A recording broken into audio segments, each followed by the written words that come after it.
Bueno, tengo el honor de hacer la presentación de Mario Casalla, que me gusta un breve recorrido de su currículum.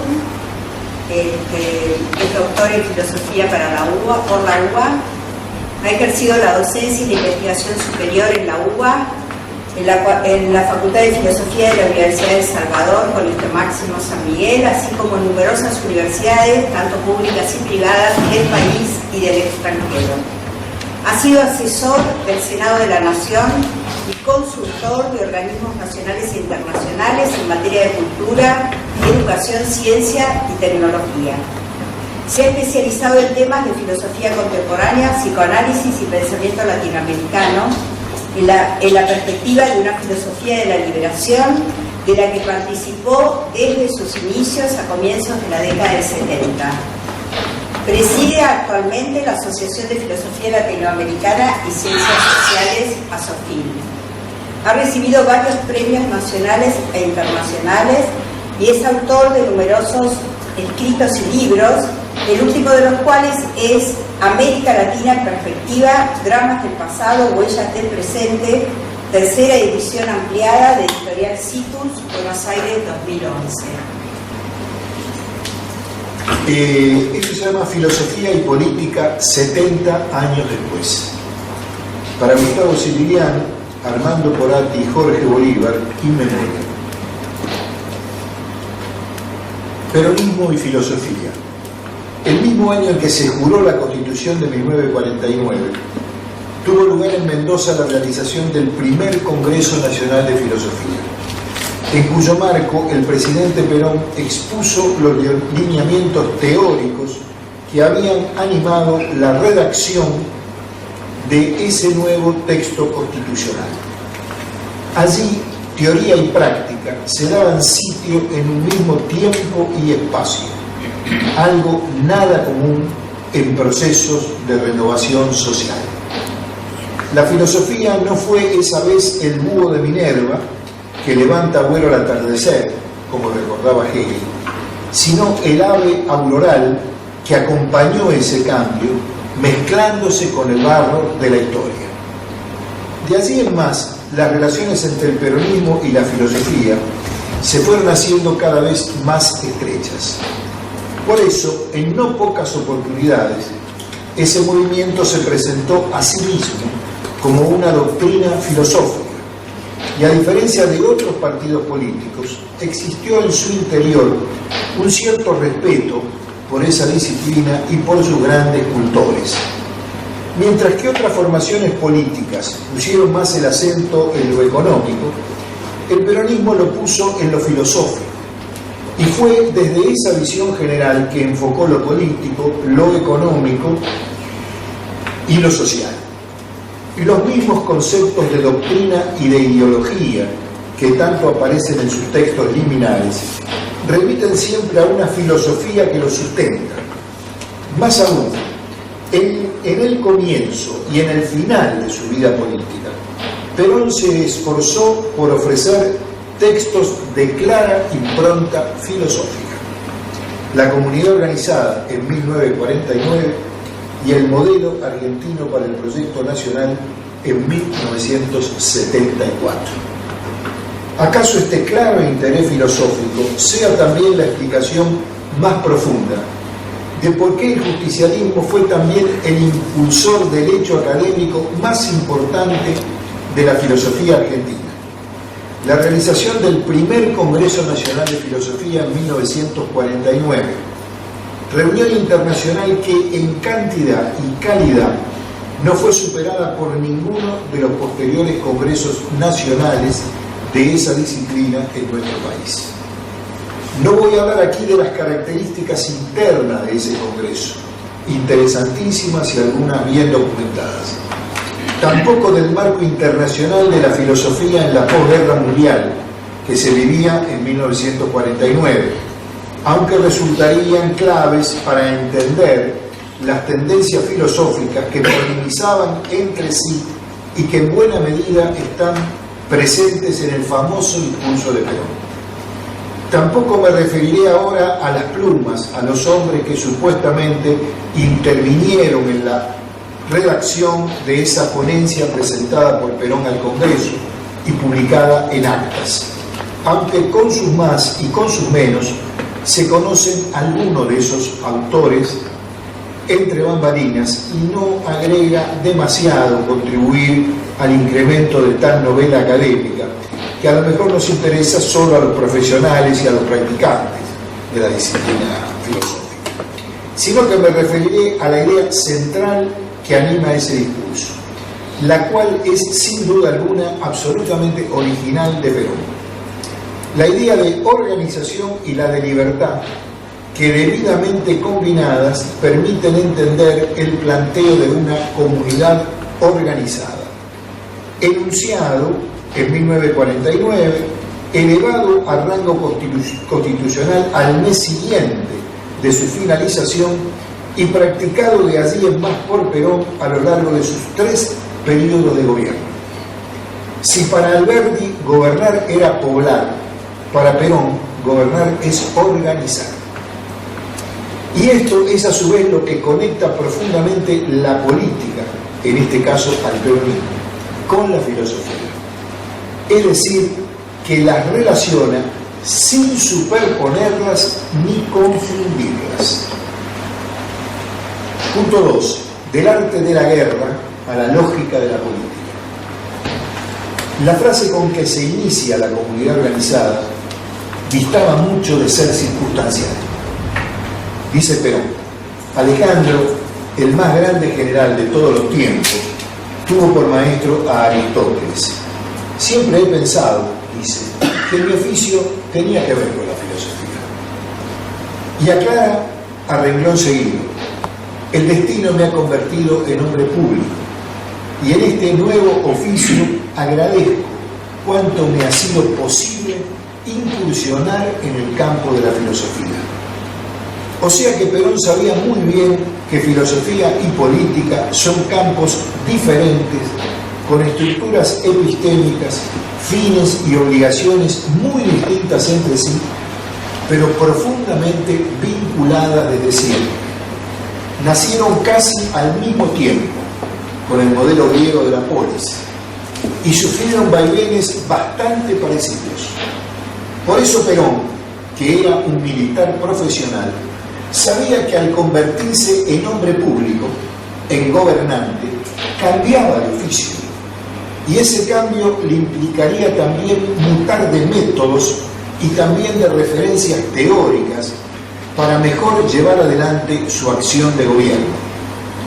En este preciso punto nace su reconocimiento a la filosofía como un saber imprescindible para moverse en la polis, ámbito radicalmente diferente de los cuarteles, donde había vivido hasta ese momento. Allí tenía frente a sí un batallón de hombres uniformados y obligados a obedecerle solo en virtud de su rango superior. Además, era un mundo donde casi todo estaba previsto en reglamentos y códigos a los cuales debía atenerse, so pena incluso de perder la vida.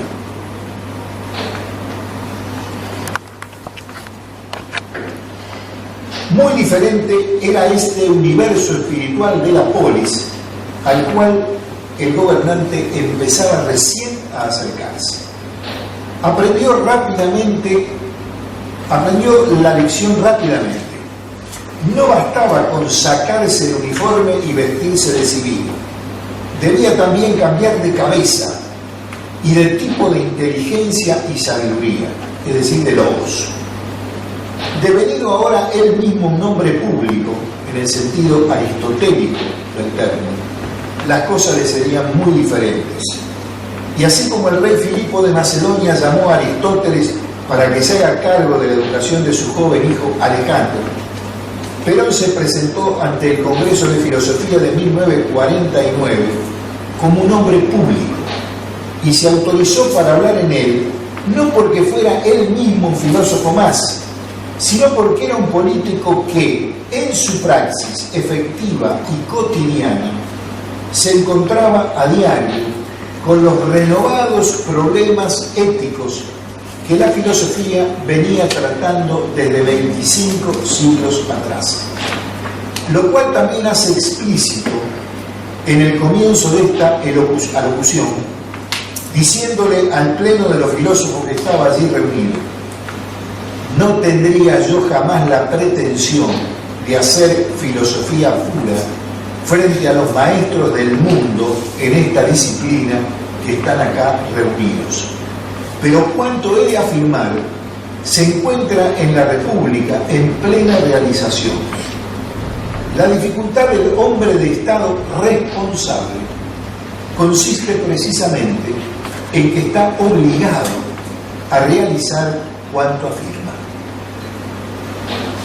Una vez más, Perón señala la necesidad que sentía como político de un vínculo con la filosofía y a la vez establecía una diferencia clave entre ambas disciplinas: la cuestión de la realización efectiva de aquello que se dice en la política, necesidad a la cual la filosofía no está necesariamente obligada.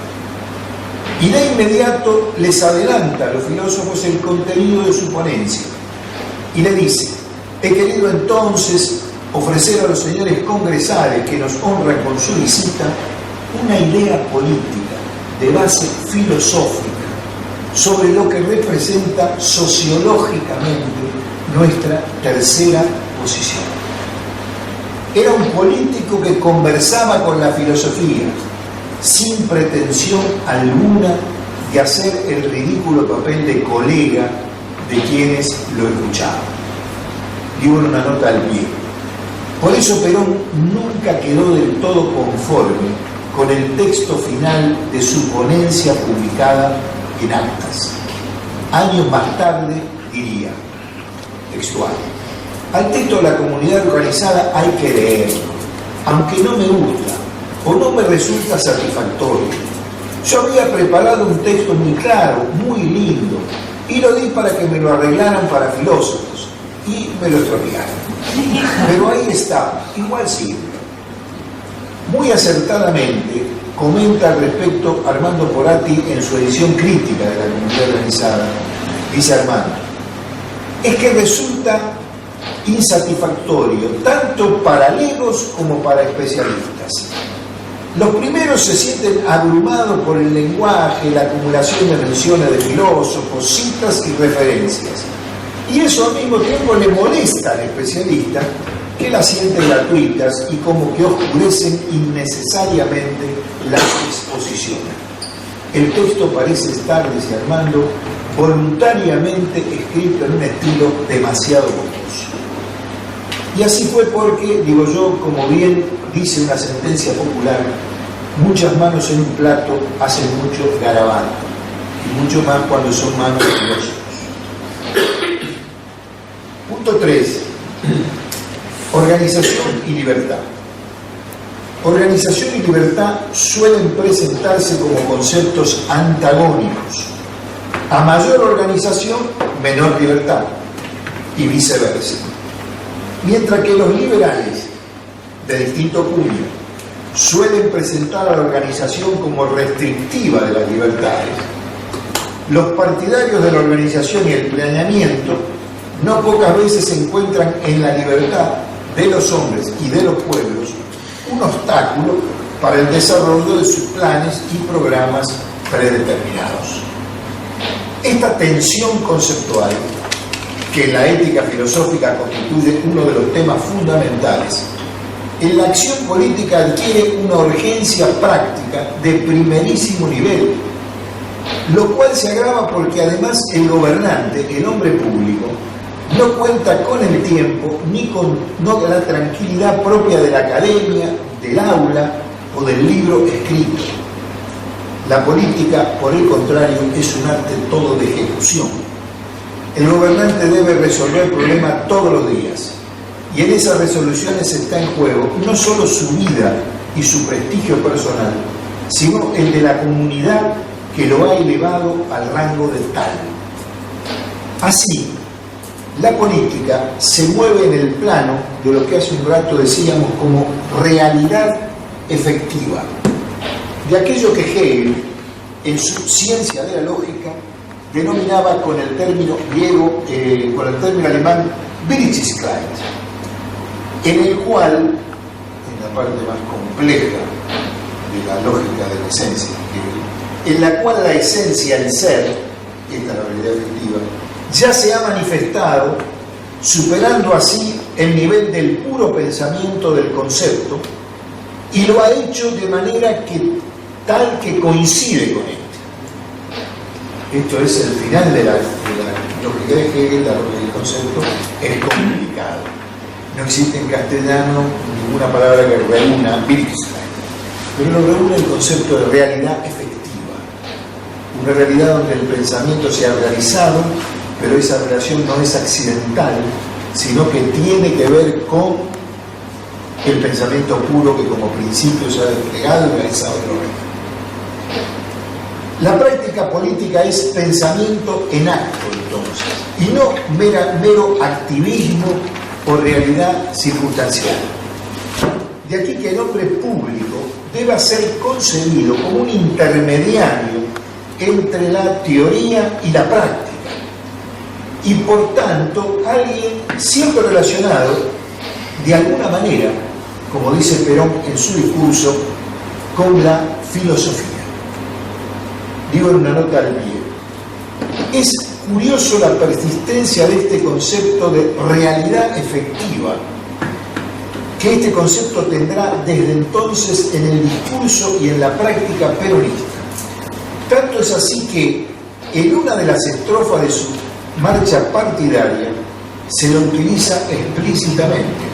Dice, es la realidad efectiva que debemos a Perón. Este concebía además a su movimiento como una doctrina, como una filosofía, y no como un simple partido político más dentro de la oferta electoral. Además, en este concepto hegeliano de Wirklichkeit, realidad efectiva, está muy presente la noción spinociana de sustancia, como impulso, como acción, y no como un simple estado, como un sustrato. Y no solo se lo cita a Spinoza en varias partes del texto de la Comunidad Organizada, sino que este finaliza con una cita explícita de Spinoza. Dice Spinoza en su época: sentimos, experimentamos que somos eternos. Allí lo utiliza Perón para oponerse a la sensación de náusea o hastío, muy en boga en aquel mundo y con justa razón de la posguerra, tanto como a cualquier forma de idealismo trascendental que postergue para algún otro mundo la felicidad y la grandeza que puede y debe alcanzarse en este. La política de Estado es así un arte que realiza el pensamiento y no una mera acción burocrática o administrativa. Si es algo, es Wirklichkeit, realidad efectiva.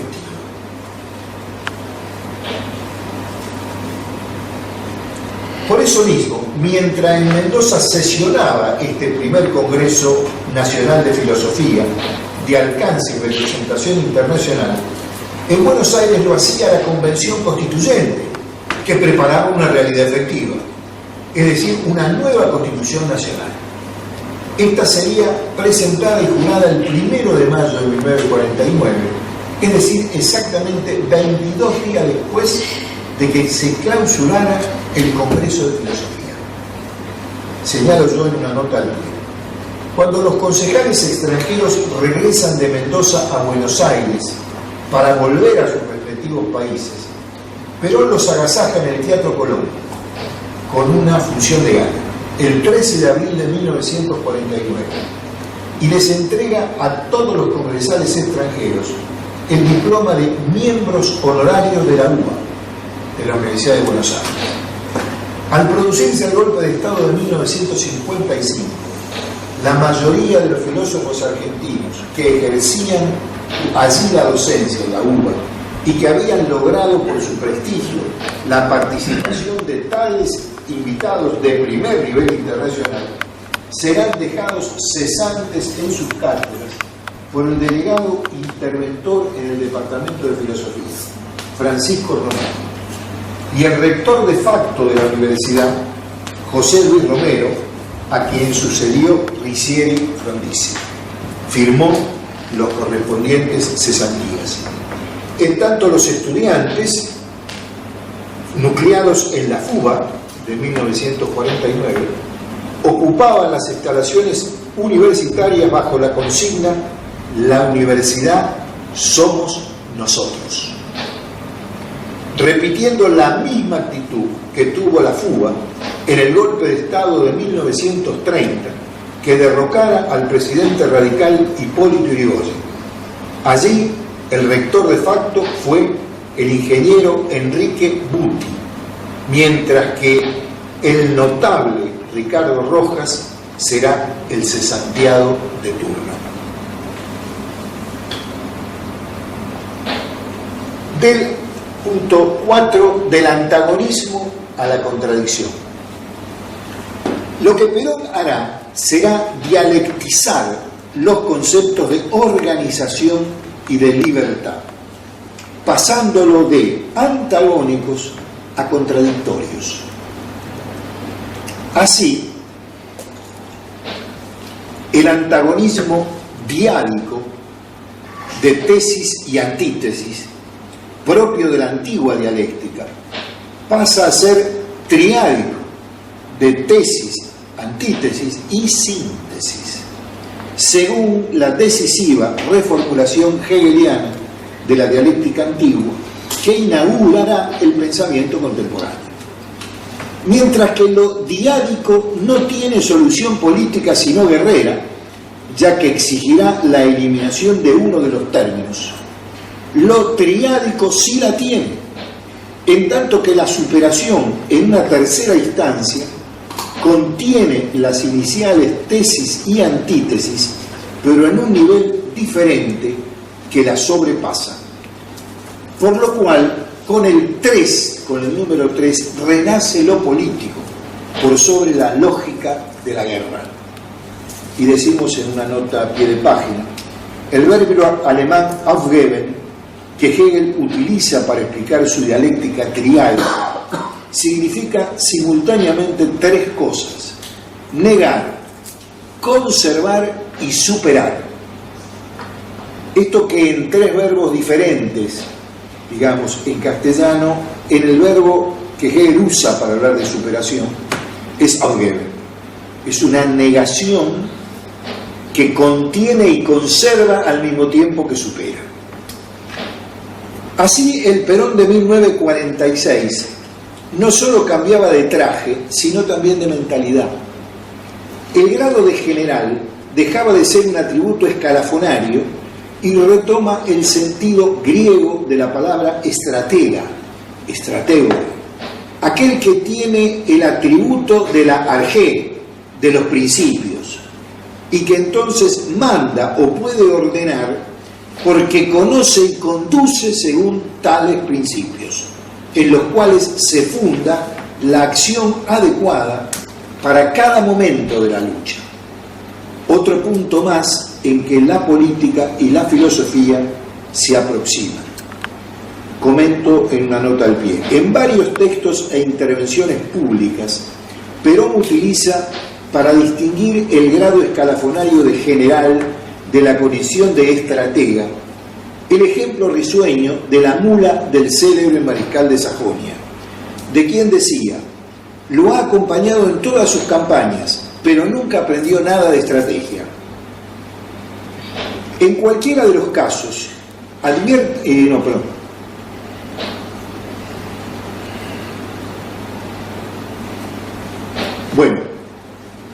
punto sexto y último. El quinto era los antagonismos, transformarlos en contradicciones. Si se transforman en contradicciones, tienen una solución posible. Les dejo planteado que otro conductor de pueblos, usando también un discurso, casualidades de la historia, en un congreso de filosofía muy lejos, de pensamiento chino, Mao Zedong pronuncia en 1957 un discurso que se llama Acerca de la simultaneidad de las contradicciones, que es lo cual cada vez que casi lo expulsan de la Internacional Comunista. En tanto y en cuanto dice exactamente lo mismo que la comunidad organizada, dice que es necesario transformar los antagonismos en contradicciones y que no hay una sola contradicción principal, sino que hay una serie de contradicciones y que la labor de gobierno es, él utiliza la palabra, la del gran timonel, que es conducir todas esas contradicciones en el seno del pueblo para lograr que no sean antagónicas sino contradictorias y que se realizan aquellas, dice, que sean las que el pueblo quiere. Cualquier parecido con 1949 es en otro orden. También, si uno va al pensamiento de Nasser, etcétera, etcétera. Bueno, el punto último se llama de la sociedad civil a la comunidad organizada. Superado ese antagonismo por el advenimiento de un momento sintético, propio de la dialéctica triádica, es posible entonces un concepto político totalmente nuevo, el de comunidad organizada, aquella en la cual la organización otorga fuerza a lo individual, a la vez que lo rescata a este de la mera particularidad y lo realiza en un nivel más elevado, el de la comunidad. Concepto este de comunidad muy diferente al de sociedad, la cual nace precisamente cuando lo común, aquello que hace comunidad, se ha disuelto o dañado seriamente. Y entonces los individuos, vueltos a ser átomos aislados, concurren rápidamente a asociarse, bien sea por el terror de perder la vida, en la versión inicial de Thomas Hobbes, o bien porque los liga una suerte de contrato, entre comillas, al que no pueden renunciar, aun cuando nunca lo hayan leído ni firmado, en las versiones más benignas de Voltaire y de Rousseau. En cualquiera de los dos casos, adviértase que la unión así lograda en la sociedad es siempre mucho más débil e inestable que la de una comunidad. Se trata en el caso de la sociedad de asociarse para no perder la vida, la guerra de todos contra todos en la versión hobbesiana, o bien para dejar atrás el estado salvaje e ingresar en la cultura, en la versión de la escuela francesa, siempre más dulcificada que la inglesa. En ambos casos surgen las dos ficciones fundamentales en que se funda la política moderna y contra la cual arremete expresamente la comunidad organizada. La noción de el Estado y la idea de una voluntad general. Ambas exigen a su manera la renuncia expresa a la libertad originaria del hombre, a cambio de lo cual prometen seguridad e igualdad. A su vez, la antigua noción de representación deja de ser vinculante, esto es, decidida y controlada por quien eligen a sus representantes, para ser reemplazada por la denominada representación libre, en virtud de la cual aquellos que resultan elegidos para una función, una vez que esto sucede, responderán a una abstracta voluntad general, quedando así roto de hecho el vínculo que los unía con el pueblo elector. Por eso la necesidad de fueros, para que no los maten, y la necesidad de un estatus privilegiado.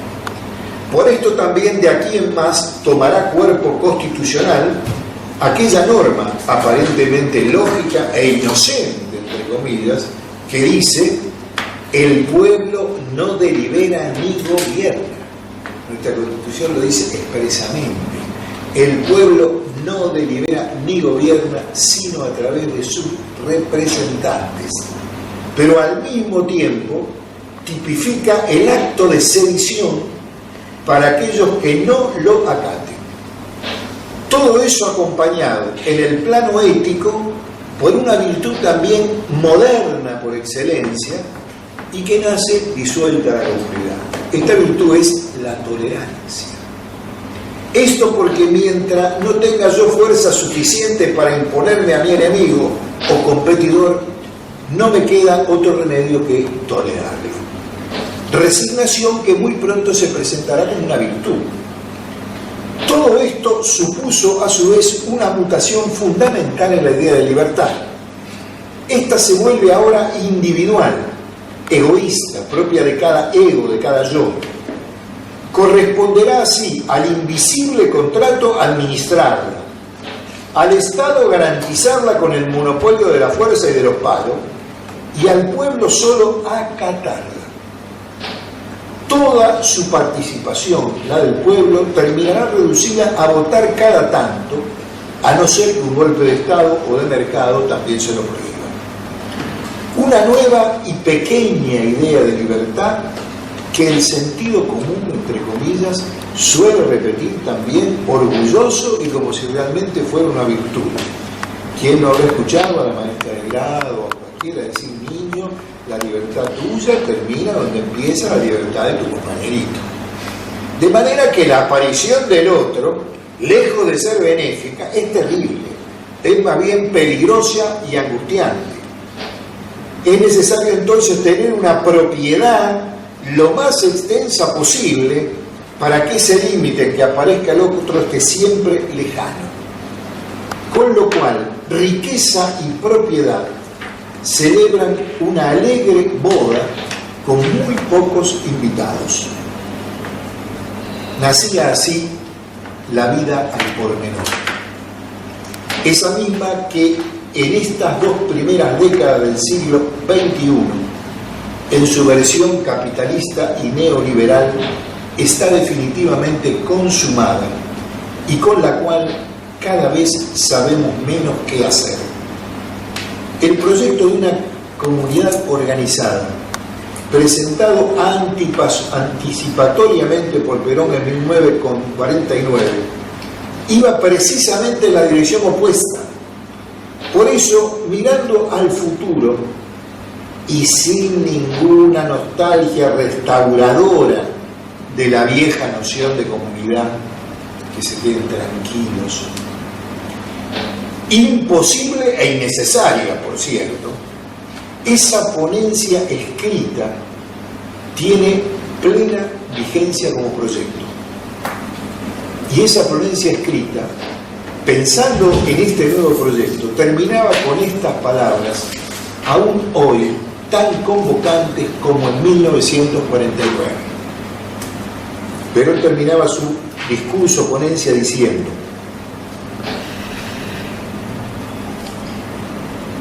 nuestra comunidad tenderá a ser de hombres y no de bestias. Nuestra disciplina tiende a ser conocimiento, busca ser cultura.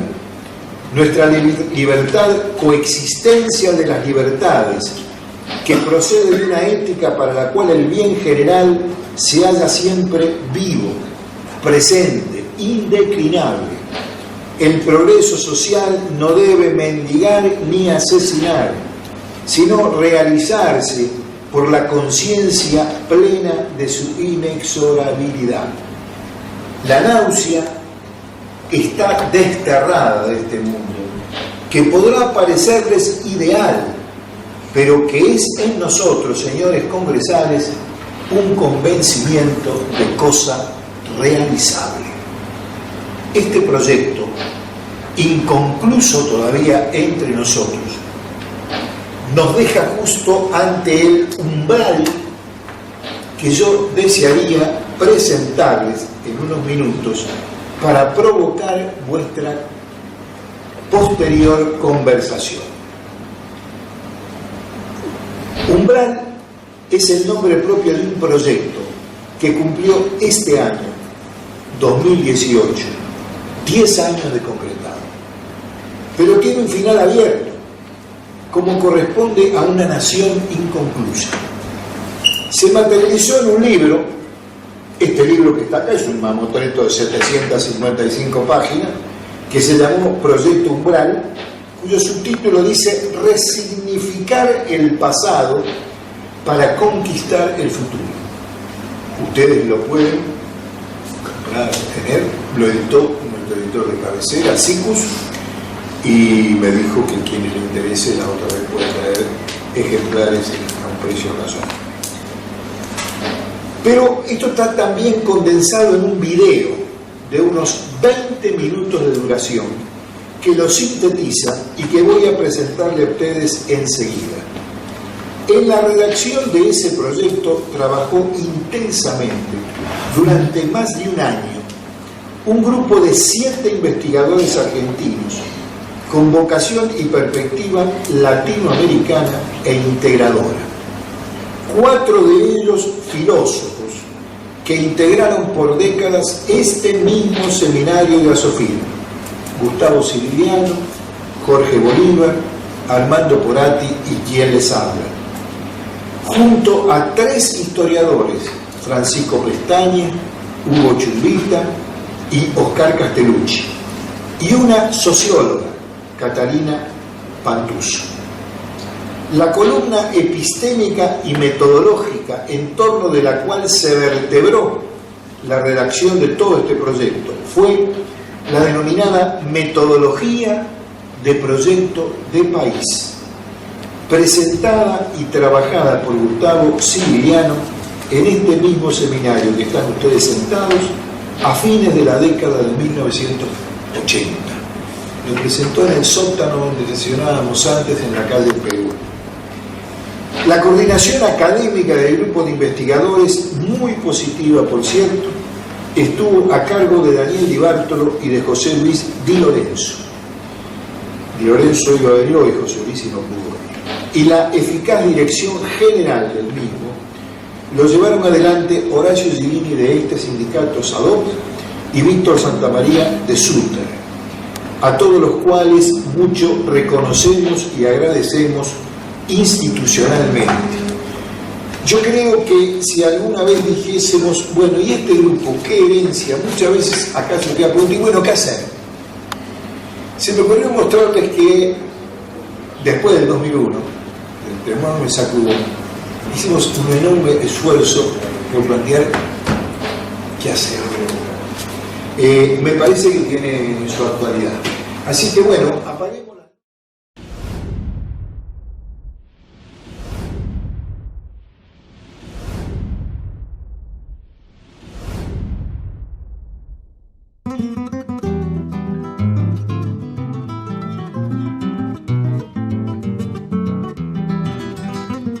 El Umbral es un proyecto que nace por una idea de Gustavo Sirigliano, filósofo argentino, y que expresa lo mejor del sentimiento nacional y popular.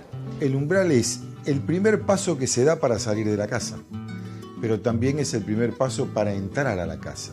La puerta, el pasaje hacia otra casa, hacia otra habitación. Una puerta que se nos abrió para resignificar nuestra historia. Creo que estamos en el umbral, en el antecedente, en la antesala de un alumbramiento. Alumbrar una mirada distinta. Y la idea del umbral es que nosotros estamos viviendo un periodo que estamos entrando en un nuevo proyecto nacional. Siempre son conflictivos los comienzos, pero el desafío está planteado. Necesitamos mirar hacia atrás y rescatar de nuestra historia las grandes líneas de sentido. Para poder sentar las bases de un modelo de país, un nuevo modelo de país que hecho propio por el pueblo se convierte en proyecto. Es el momento clave para la construcción de una identidad proyectada hacia el presente y hacia el futuro. El umbral significa para nosotros un paso concreto para poder materializar lo que entendemos que debe ser el proyecto nacional número 8 de la argentinidad.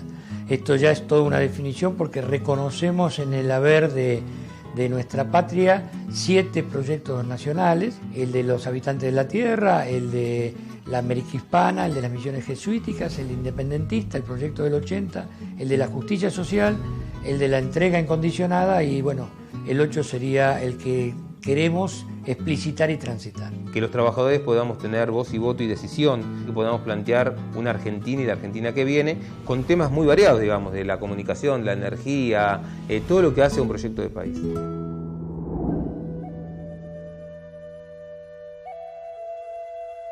Técnicamente no se podría hablar de pueblos originarios porque no habría habido un origen del hombre en América, sino que el poblamiento americano ha sido, digamos, históricamente posterior, producto de migraciones de otros provenientes de otros continentes. Se habla del Estrecho de Bering, se habla de la Polinesia, y en ese sentido por eso los llamamos primeros habitantes, porque son los primeros seres humanos que habitaron, digamos, todo el continente que actualmente conocemos como América. Más allá del proceso que se da con la penetración inca, digamos, por el noroeste del actual territorio argentino, y evidentemente la mixturación que se da con omahuacas y diaguitas, también hay un fenómeno importante que es la araucanización de los pámpidos y de los tehuelches, justamente producto de la avanzada araucana desde Chile hacia la Argentina. Es decir, que el proceso mixtural o el proceso de mestizaje precedió a la llegada del hispano. Y nuestro ADN es un ADN que muchas veces desconocemos. En general a los chicos se les enseña que la Argentina, bueno, es un país joven, nació en 1810, entonces sí, nos tenemos que equivocar porque somos jóvenes. Y en realidad nuestra nación, Argentina, es un proceso ya milenario en América.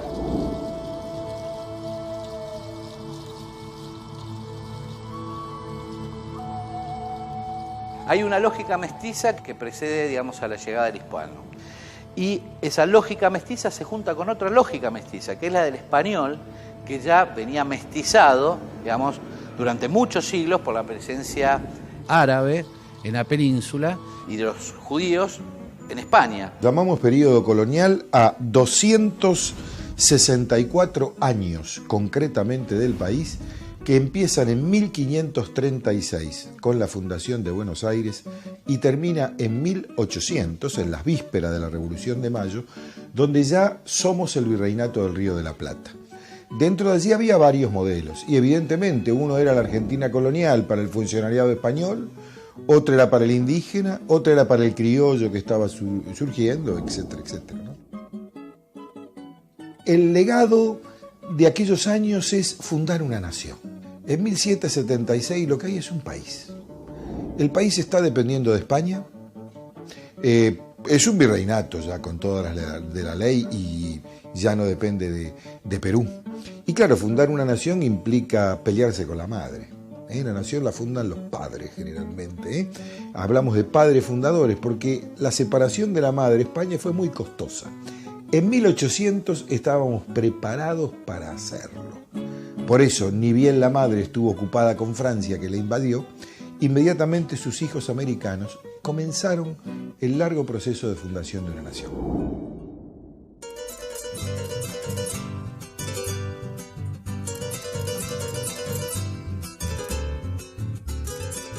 No es lo mismo el proyecto jesuítico que el proyecto de la conquista hispánica. El tema de las misiones jesuíticas en general en América y las reducciones guaraníticas en particular hacen a la esencia misma de América, hacen a su conformación mestiza.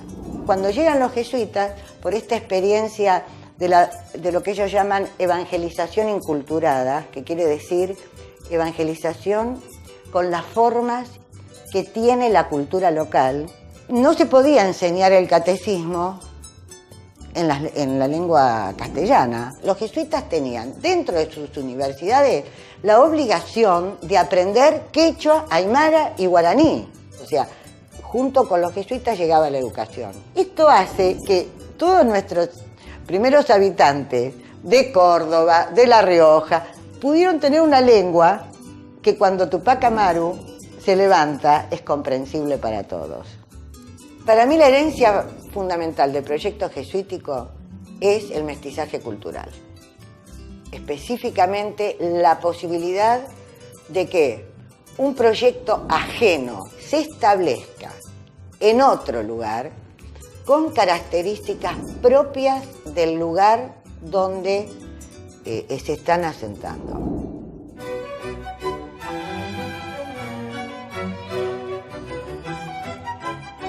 Desde 1800 a mediados de siglo, el proyecto independentista resulta de una lucha de tendencias y de propuestas que tiene un sentido, emancipador. La emancipación en un doble significado. Emancipación como liberación del dominio español y, por otro lado, liberación de las formas de opresión de la sociedad colonial. Hay que relacionarlo con una etapa siguiente en la cual la contradicción es entre federales y unitarios. Los federales representan la continuidad de la lucha independentista y emancipadora y americanista. Y los unitarios representan una oposición que no se opone a la independencia, pero que busca negociarla, que busca excluir a la masa popular. Y de estas contradicciones, de las dos grandes fuerzas que se oponen, resulta la síntesis del periodo de Rosas. Rosas sería de algún modo el resultado de la lucha entre unitarios y federales y la institucionalización de alguna manera de la revolución, que aunque todavía en esta etapa no se da la Constitución, consolida la unidad de la República y el modelo federal que va a ser finalmente la Constitución de las Provincias Unidas, un sitio como república. La conciencia de la necesidad de encontrar el camino propio, de no ser sometidos a ningún colonialismo o neocolonialismo, es la herencia de la Revolución de la Independencia. El proyecto que yo he investigado es el que se llama el Proyecto del 80, que es el proyecto de europeización consentida. La europeización es un hecho cultural. Comienza prácticamente en el 50, cuando Urquiza derrota a Rosas y da origen a la Organización Nacional, es decir, a la Constitución de la Nación Argentina, que es una constitución fuertemente liberal.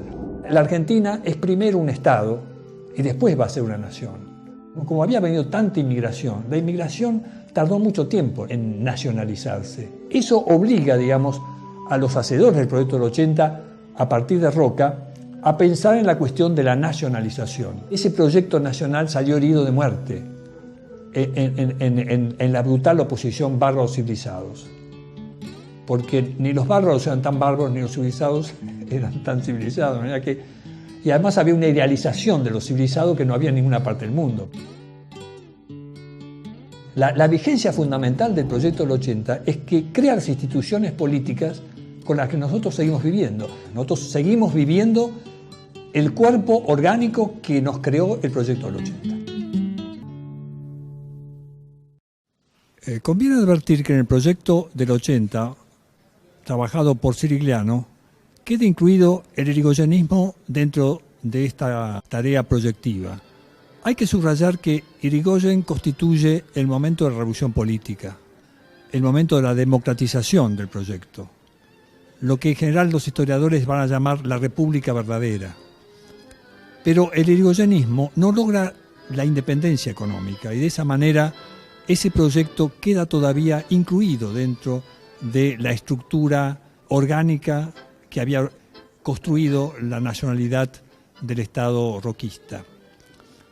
Pero es importante subrayar que con Irigoyen se pone en marcha un movimentismo nacional y popular que luego será una de las fuentes del proyecto de la justicia social.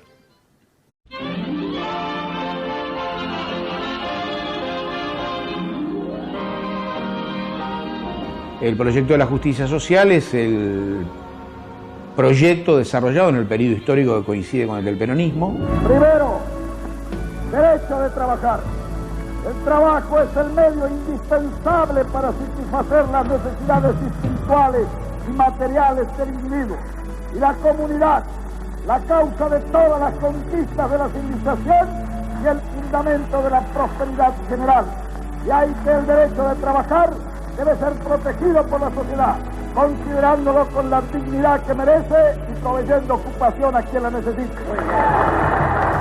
Los tres elementos centrales del proyecto de la justicia social son, por un lado, el rol protagonista del trabajador organizado, fundamentalmente. Por el otro lado, el proceso de redistribución de la riqueza. Y en tercer lugar, el modo por el cual concretás estas dos cosas, que es tener una política de pleno empleo. Digo, me parece que estos tres elementos son los que caracterizan al proyecto y me parece que no han perdido de ninguna manera vigencia y son de algún modo como una especie de mandato pendiente de este proyecto que ha quedado inconcluso.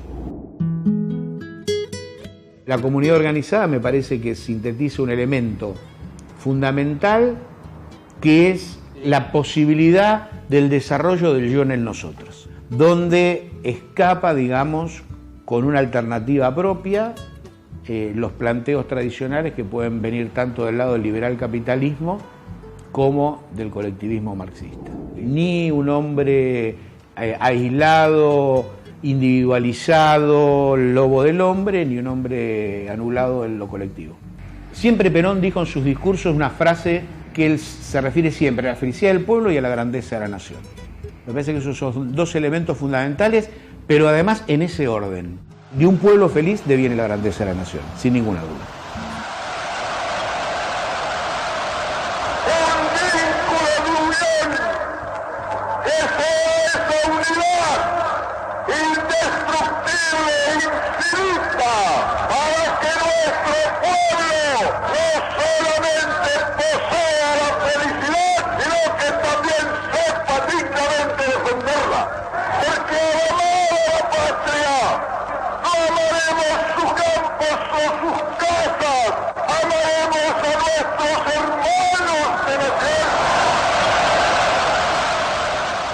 Es un proyecto inconcluso que, para anular el proyecto de la justicia social, para desviarlo, hay que entender claramente que fue necesario no solo la dictadura de la Revolución Libertadora, sino la dictadura del proceso.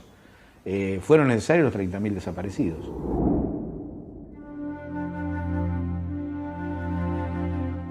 El antiproyecto es la anulación, en general por la violencia, de esa voluntad propia de llevar adelante la vida y la sustitución de mi voluntad por la de otro.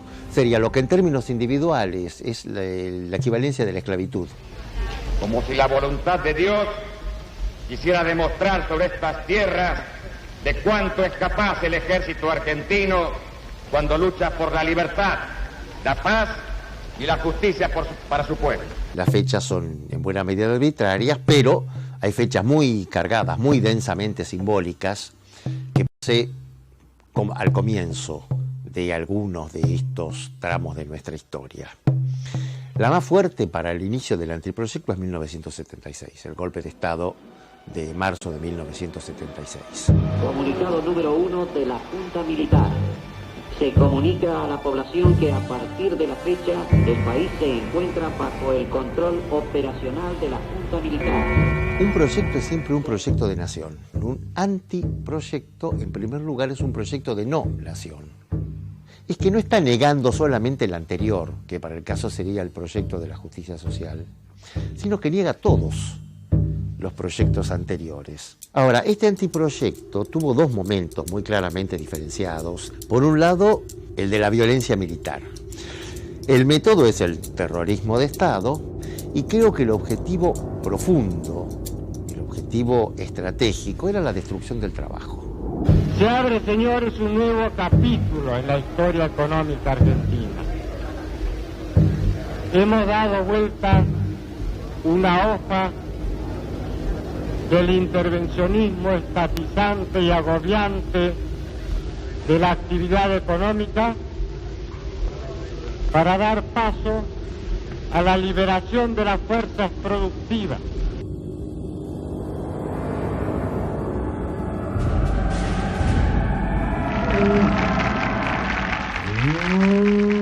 En el segundo momento, que podríamos llamar democrático, o sea, después del 83, la constante es la profundización de lo que incluso se llamó el modelo en su momento, ¿no? O sea, la reconversión de un capitalismo productivo, industrialista, en un capitalismo financiero y la destrucción del trabajo. Doctor Domingo.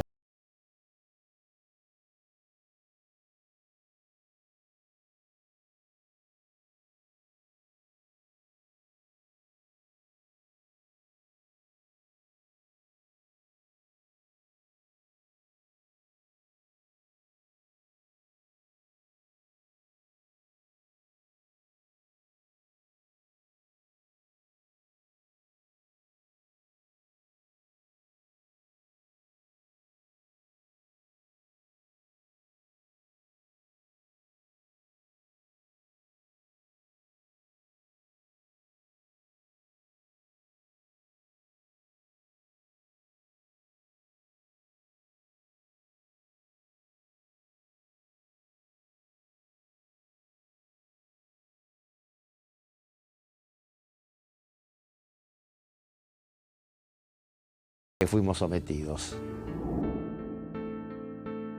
Somos el conquistador y el indio. Los dos tienen sus costados a dejar de lado y a rescatar. La característica del antiproyecto es que no somos.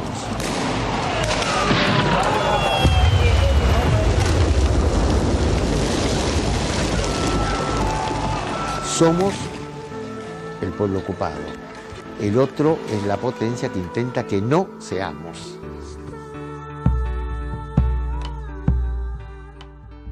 El umbral es una feliz idea que significa poner a debate, en discusión entre intelectuales, cuál es el modelo de país que deberíamos transitar los argentinos ahora. Que nos juntamos en base a discutir el país que queríamos y el país que veíamos que se podía construir.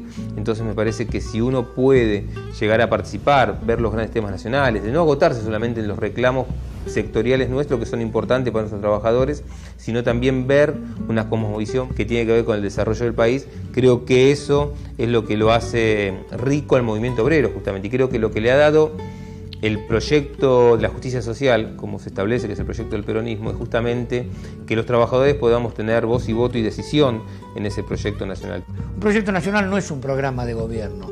De hecho, un proyecto nacional lo pueden realizar y lo deberían realizar varios programas de gobierno.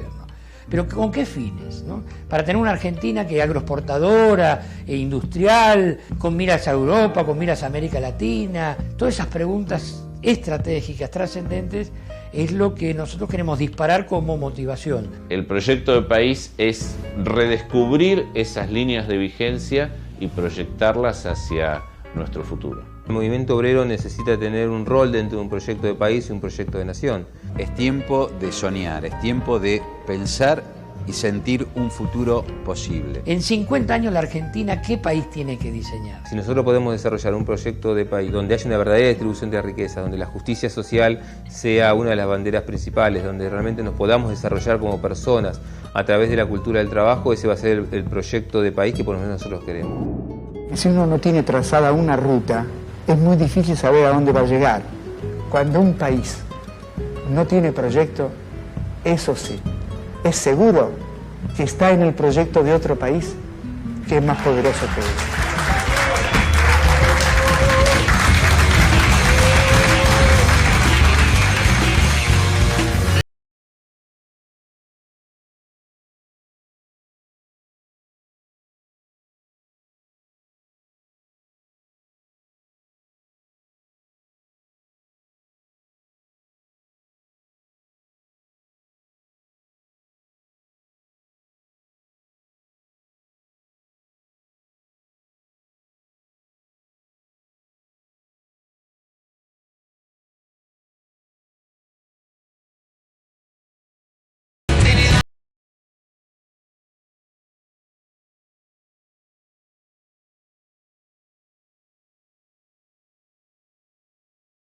Sabiendo que, compañero, agradecer a la asociación y en particular a Mario, ¿no? Compañeros y compañeras, pero sabiendo que hoy estaba Mario presentando este tema, me pareció que tenía que estar. En primer orden es el agradecimiento a ustedes por permitirme compartir con ustedes esta reunión de la asociación. Y en segundo lugar, una nota al pie. Lo presentaron a Mario y quisiera decir sobre Mario algo sencillo, ¿no?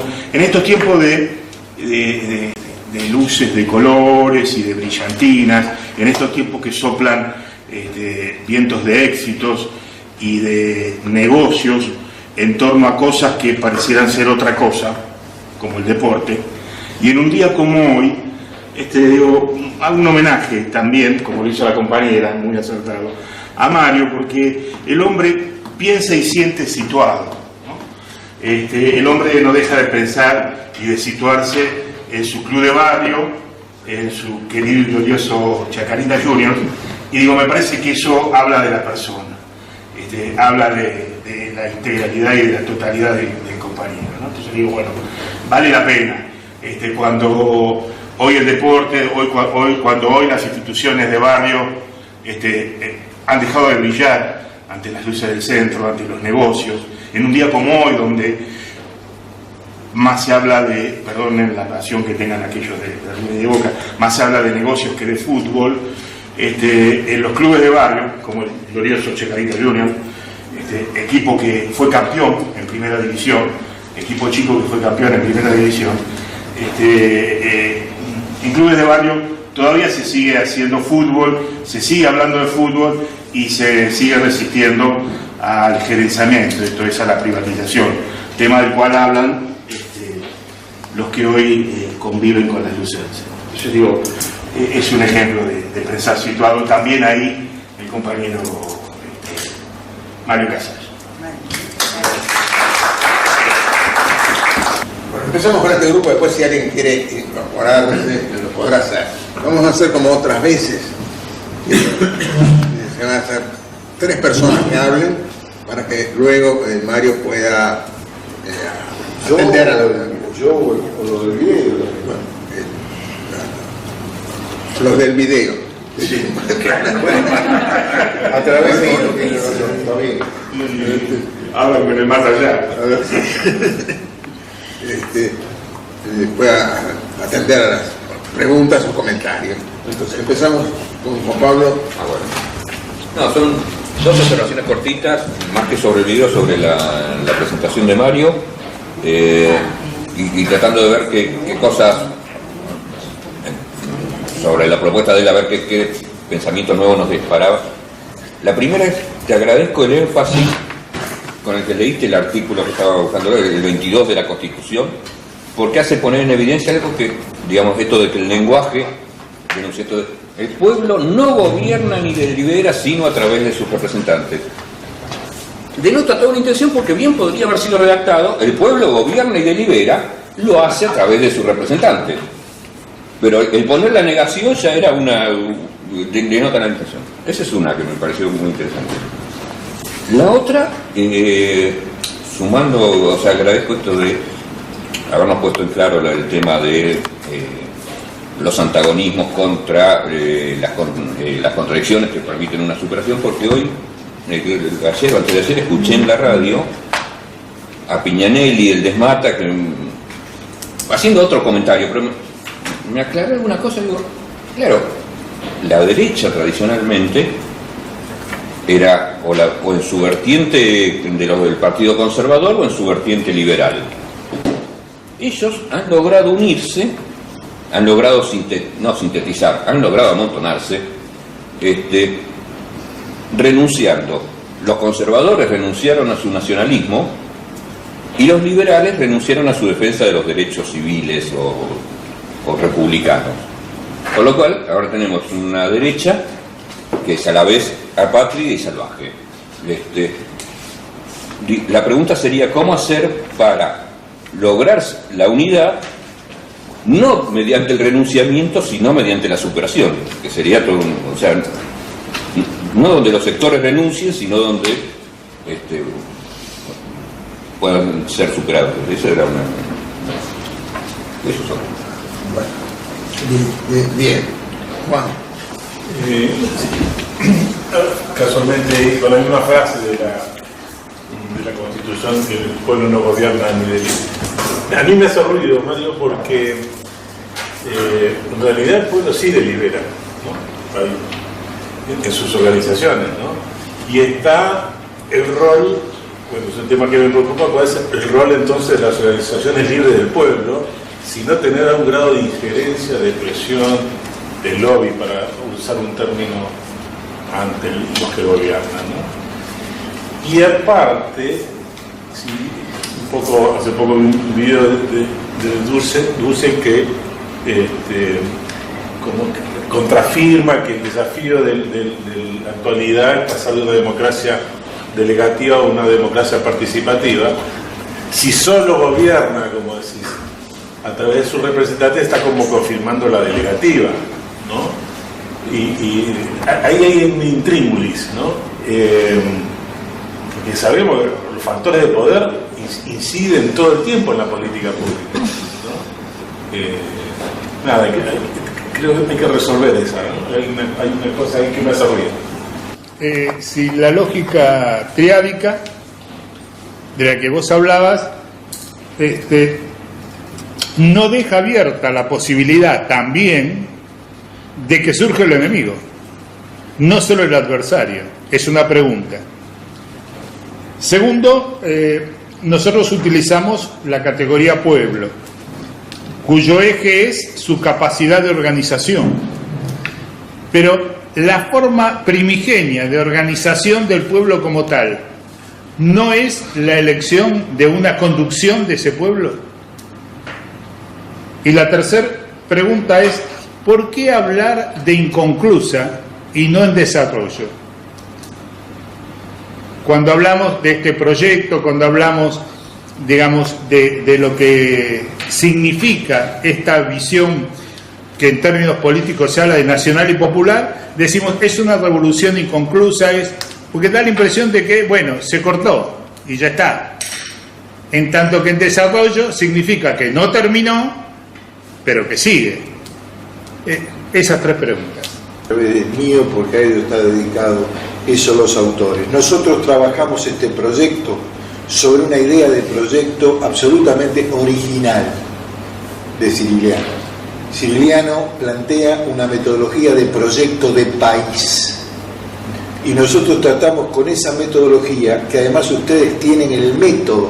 Yo les mandé a ustedes, dentro de las lecturas preliminares de apoyo, y lo pueden tener acá, leer la metodología de proyecto de país. Son 30 principios en torno a los cuales un proyecto debe resolver.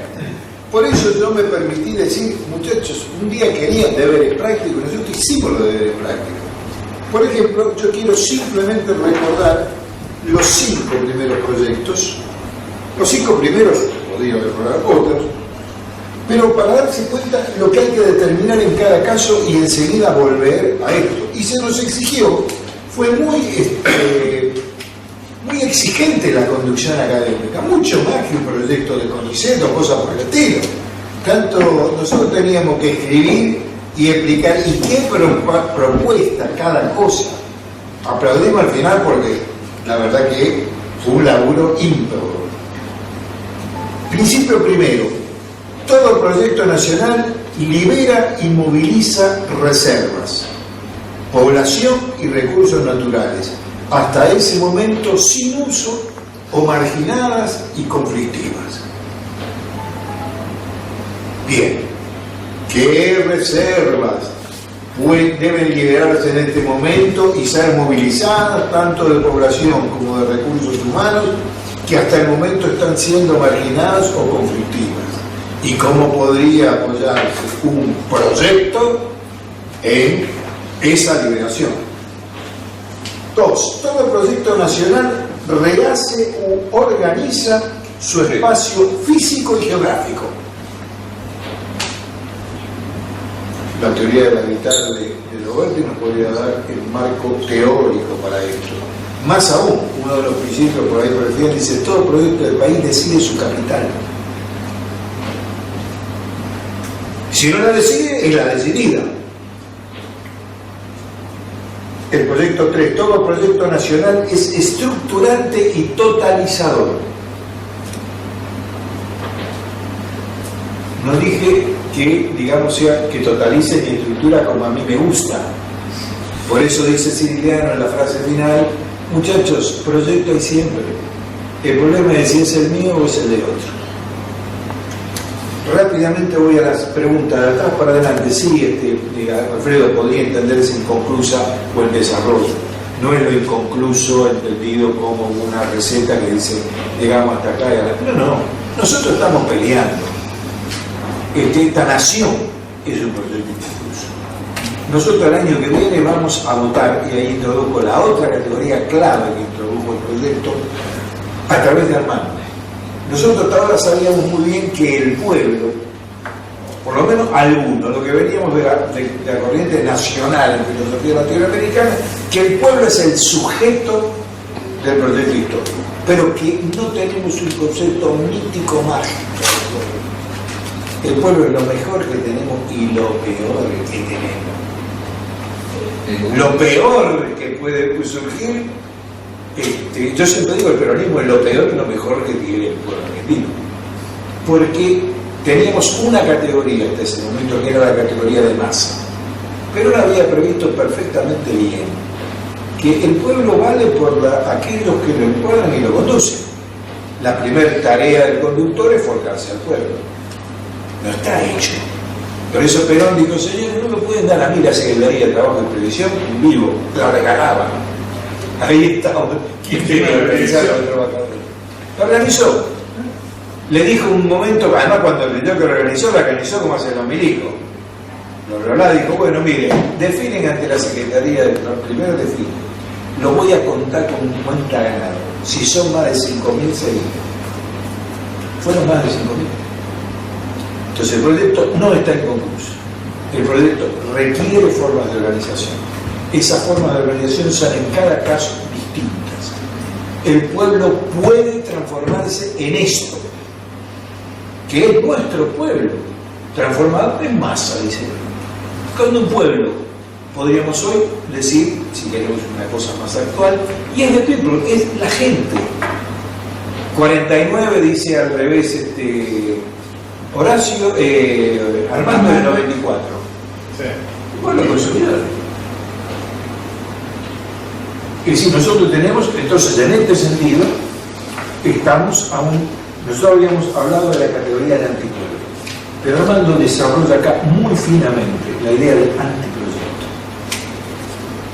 Porque antiproyecto entre los 8 apareció una vez. O sea, ni siquiera Mitre, o la generación del 80, planteó entregarse al extranjero con bandera y banda. Todavía era una oligarquía que cobraba precios. Roca va a firmar el pacto Roca-Runciman, pero la carne. Pero esto. Entonces, hay antiproyectos que niegan no el proyecto anterior. A estos tipos hay que ganarles, no para que volveremos nosotros, ojalá, y lo mejor de nosotros, porque puede volver si no lo peor, pero si no, no hay nación. O sea, hay un momento en la historia en que no hay nación. Estos tipos, como Carlos Saúl Menem, en determinado momento pusieron en entredicho la existencia misma de la nación argentina. De manera que a la idea de siempre del proyecto de pueblo y antipueblo, le agregamos acá la idea de antiproyecto, y al mismo tiempo revitalizamos mucho frente a la noción mítico-mágica de pueblo. No estamos, esto no es en mi idea, la idea bíblica, no es el pueblo elegido, el pueblo de Dios, el pueblo que a pesar de todo siempre tiene sus reservas. No, en el seno del pueblo hay contradicción permanentes, y un político no es ni Jesucristo ni Dios. Un político tiene que hacer el esfuerzo de que en este mundo nosotros podamos ser lo más dignos posible. Entonces el proyecto es reconocer las contradicciones, la llaman de clase, de lo que hay contradicciones en el seno del pueblo. Pero para que la lógica de la guerra no se imponga, para que haya lógica política tiene que haber 3. Tiene mucha razón cuando dice el poeta Machado, con el número 2 nace la pena. Es cierto. Es una lógica dinámica de destrucción. Nosotros, fíjense lo que estoy diciendo, si asumimos el espíritu, nosotros tenemos que ser capaces de proponer un proyecto donde Macri y sus muchachos también tengan su lugar. El que le corresponde. Pero nosotros sabemos que si ellos siguen, nosotros morimos. Y junto con nosotros la nación argentina. Ellos podrían tener la capacidad, o con nosotros la capacidad, de mostrar cierto atractivo. Incluso para que sus empresas de mierda sigan funcionando con su bandera argentina, o sea, subsidiario, que sea para entregarse mejor, sería mejor que la nación argentina subsista. Hoy la nación argentina no es. Sí, por supuesto, estar muy atento. En la primera que puedan constituir mayoría nos cagan. ¿Cómo lo han cagado a Perón? Pero la proyección del pensamiento nacional es una proyección no mística, es una proyección concreta. En este sentido, es la comunidad organizada, no hay ningún intento restaurativo. Como decían de la poesía, es un proyecto cargado de futuro. Nosotros no queremos construir una sociedad más inclusiva. Inclusive un contrato, otra vez. Y ojo, Juan, nosotros estamos contra la idea alberdiana de que el pueblo no delibera ni gobierna sino a través de sus representantes. El pueblo, en la visión peronista estricta, delibera y gobierna. Y sus representantes no tienen sino que cumplir el mandato del pueblo. Los mandatos pueden ser revocables y la representación política tiene que volver a ser vinculante. Vinculante. No hace aquello para lo cual el pueblo religión no puede arguir el criterio de cuando yo, si seguimos al mando Rousseau dice, ¿cuándo es libre el elector? El tiempo que tarda en caer, digamos, en la boca de la urna el voto de él. El tipo ha hecho una campaña, otro caso es el caso del sindicalismo que tiene que mantener la vinculante y aún para vender y entregar a sus tropas tiene que decir no a la cabeza de los políticos no tienen ninguna obligación. En una democracia representativa libre, la ficción de la voluntad general, que no es el bien común, permite que funcione una cosa llamada el Parlamento de esta manera. El tipo hace campaña en Río Cuarto. Durante toda la campaña dice, señores, yo les prometo a ustedes a faltar la entrada al pueblo, va a poner Vía Mercurio. Dice, bueno, para allá, viene, dice, ¿cómo no? Si usted quiere eso, mire, vaya a representar y presente un proyecto. Ustedes tienen que ir al pleno, etcétera, etcétera. El tipo empieza a volver a su pueblo. Y le dicen, escúchame, Carlito, vos dijiste que iba a La Paz. El tipo dice, yo lo presenté. Está en discusión. Bueno, para pasar de una a la otra, para crear la idea de representación libre, que no es anterior al siglo XVI, hubo que crear primero la ficción de un Estado que tiene el monopolio de la fuerza, pero representa la voluntad. Y hubo que crear el fuego. Mierda, el tipo volvía al pueblo, porque era lo que pasaba en el medioevo. Al fin del medioevo, ¿qué pasa? Llamaban, el rey llamaba a los viñateros, no querían pagar el impuesto. Entonces mandaban un representante a hablar con el rey. El rey y la corte lo querían hacer cambiar de opinión, entonces lo metían preso en la cárcel. El tipo decía, yo no puedo, yo no pienso, yo no puedo cambiar lo que me dijeron a mí. A mí me dijeron hasta allá y decirle que nosotros estamos asfixiados, que no podemos pagar ese impuesto. El tipo moría. Bien, aparece un tipo que se botella, puede ser así. La representación es libre. La representación política es libre. La comunidad organizada es el intento de construir una democracia de pleno derecho del pueblo, que al mismo tiempo no somos pelotudos. Sabemos que no es la poligriega donde se pueden ver la cara unos a otros, sabemos que existe la internet, lo que sea, pero nosotros queremos una forma de institución y de división de poder que no enajene la voluntad del pueblo.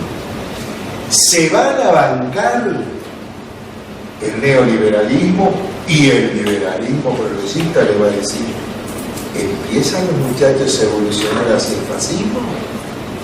La Carta del Laboro y no era esto.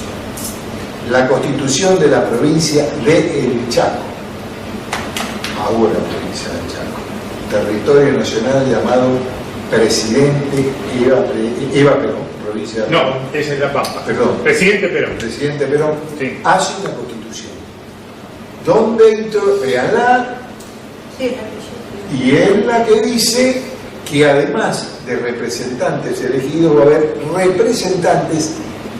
No habla de la corporación ni de nada, no es la Carta del Laboro de Mussolini, de los sectores trabajadores y de la industria y la producción. Había un suspiro porque había el golpe de Estado, etcétera, etcétera. Pero esto es un dilema político actual. El dilema político, Perón dice claramente, en un discurso donde crea la Confederación General de Intelectuales, la CGI, que la que le dice, miren señores, cuando nosotros tengamos organizado al pueblo, al Estado liberal burgués, le vamos a hacer un entierro con una carroza de 8 caballos. El boludo anarquista no era, como buen milico lo que menos se lo podía ocurrir era por el anarquismo. Decía, no, pero está pensando en una forma de desarrollo del Estado que no enajene la voluntad popular, de donde nosotros no queremos aumentar la representación, hacer la ficción que la democracia me decía un poquito más. Ahora van a tener un festival en torno a la democracia, son las jornadas de Claxo, con todo el respeto de la palabra, y me hago cargo de lo que digo, van a tener a todos los cuadros de Ventura Santo, lo otro, la Rigoberta, todo lo que ustedes quieran. Las discusiones, señores, bueno, entra democracia, no puede ser, más detrás de todo hay una idea de sociedad. Los hombres son socios. Nosotros creemos que si hay que usar la palabra sociedad, perfecto, pero esa sociedad no es sociedad para la guerra ni sociedad para el interés. Podrá parecer que somos unos pelotudos, decía Perón, pero yo les aseguro que organizadita es posible.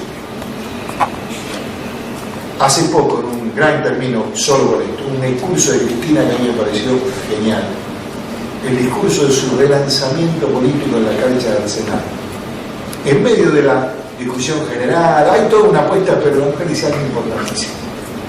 Venimos a organizarles la vida. Está otra vez todo desorganizado. ¿No ven que venimos a organizarles la vida? Sí, señor. Nosotros queremos organizarles la vida. La representación tiene que volver a ser vinculante en todos los órdenes. ¿Cómo se hace? No sé. Yo soy filósofo. Nuestra teoría Amadeo. Y no, Amadeo lo que tenía una vez también le preguntaron a Perón, en general, ¿qué es eso de la política? Pero dice, mire, a veces hay que agarrar el pelo y tirárselo por la cabeza. Yo lo que le puedo asegurar a Amadeo es que yo no tengo voluntad de matarlo, la vida básica no, pero en lo que se viene, si yo gano, no tiene lugar.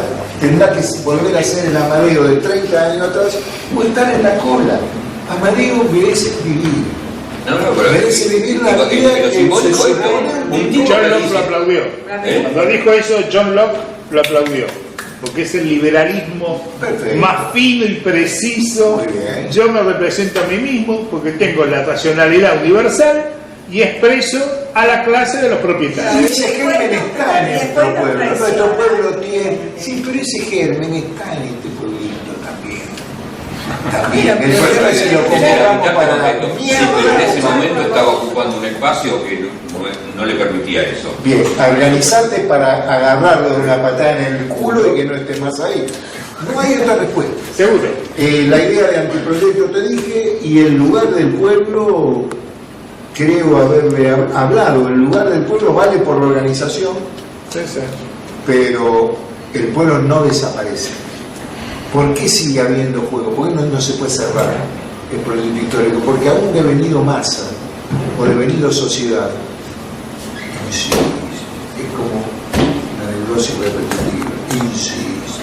Entonces vienen los tipos pero no podemos comer, y falta un tipo que agarren y cuajen esto, con una conducción. Sí, es cierto, pero el primer deber de la conducción es tener una conducción que nos pida que el pueblo esté organizado. Si a mí me ponen primero a la lista y ninguno protesta y todo, yo voy a conducir. ¿Así? Bueno, teníamos un Che Guevara. El primer deber de un revolucionario es hacer la revolución. Para hacer la revolución hay que forjarse el instrumento. Para forjarse el instrumento hay que partir de lo que existe. Sí, yo veo una dosis de realismo político en la concepción más pura del peronismo. De allí la idea de PIX, realidad efectiva, no realidad secas, realidad que cumple el principio, realidad seca. Carlos. Sí, yo primero quería hacer un comentario sobre el tema de que la compañera dijo el año que viene vamos a hacer esas reuniones con la Constitución del 49, que yo desde chico, tenía 4 o 5 años cuando fue esa Constitución. Perón dijo, creo que en el modelo nacional, que ya la Constitución esa estaba superada.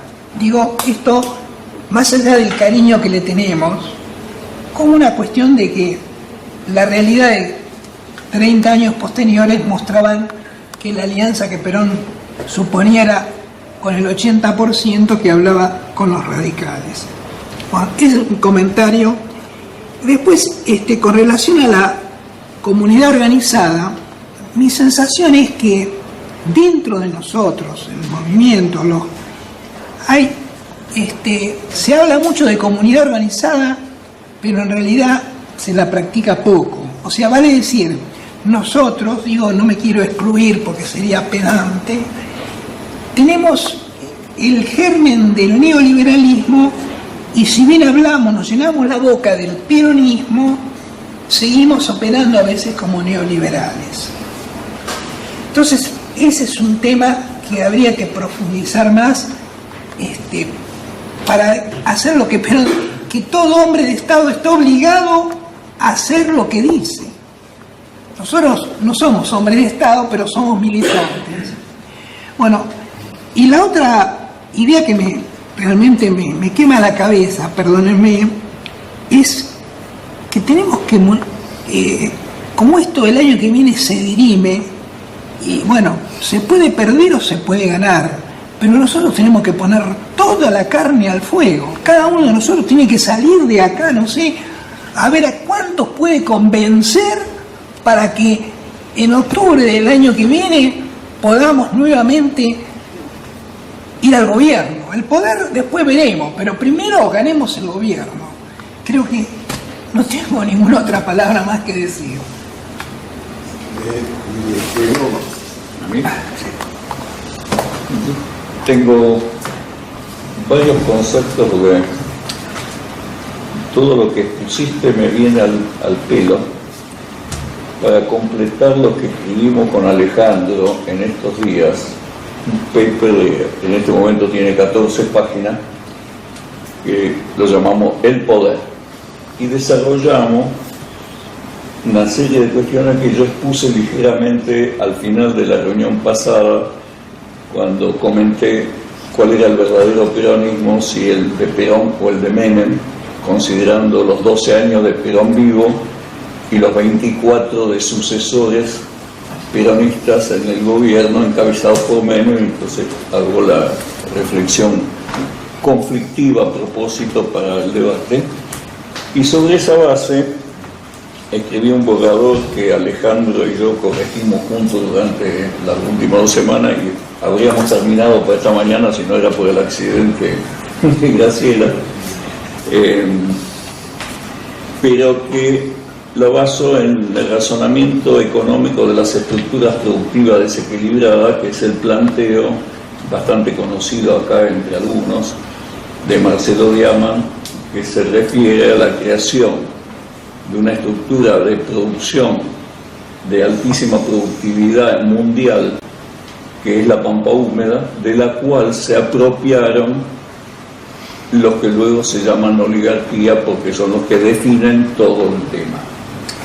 Para llegar a ese razonamiento, usé unos conceptos de Lacan de lo que es un agujero, que significa algo que no está definido en el sujeto y que tratamos de ponerle nombres y palabras para definir los bordes del agujero. Y detrás de eso hablamos de derechas y llegamos, que son las derechas, porque digamos, yo por lo menos sostengo la tesis que no hay derechas en Argentina, que hay oligarquía, aún hoy. Y esa oligarquía que se fundó con la pampa húmeda se mantiene en sus reglas, con el agravante de una fuerte extranjerización de los propietarios de esas reglas, y que entonces tenemos, creo que el gobierno de hoy es muy representativo de esa estructura de oligarquía administrada, que significa alguna propiedad, porque toda esa oligarquía, altísimo rendimiento sobre producciones naturales, que era la pampa húmeda, que generaba todas las divisas, a los cuales se le sumaba una teoría de intercambio eficiente, digamos. Yo produzco mucho eficientemente y vos me mandás los muebles, el confort, a cambio de eso. Una estructura de la propiedad férrea que solo existe en estos países, o sea, no es compartida en los países centrales, pues hay otros conceptos de propiedad. Entonces, nuestro concepto rentístico se opone al de la producción propiamente dicha, o sea, el individuo que nosotros representamos no tiene que ver con la renta, tiene que ver con el trabajo. Y ahí hay una contradicción de fondo. Y quizás para cooperar con lo que vos decís, creo que el trabajo mejor que podemos hacer acá, a mí me ayudaría, por lo menos que tengo trabajo en militancia política, es definir claras reglas, porque mi pensamiento, que hace del orden de 20 años, pienso que el dilema lo va a resolver la demografía, cuando seamos tanto que la oligarquía no lo pueda contener. Este extremo que hace Macri, de contenernos por formas ya que llegan al absurdo, si tenemos suerte estamos al límite. ¿Se entiende lo que estoy tratando de expresarle? Bueno, entonces de ahí pasamos a adversario enemigo, hacemos una serie de consideraciones, entramos en lo que es globalización con las definiciones de Aldo Ferrer, hablamos del valor económico de la producción y fundamentalmente entramos también en un concepto de que el marxismo define una forma de reparto de la riqueza entre capital y trabajo.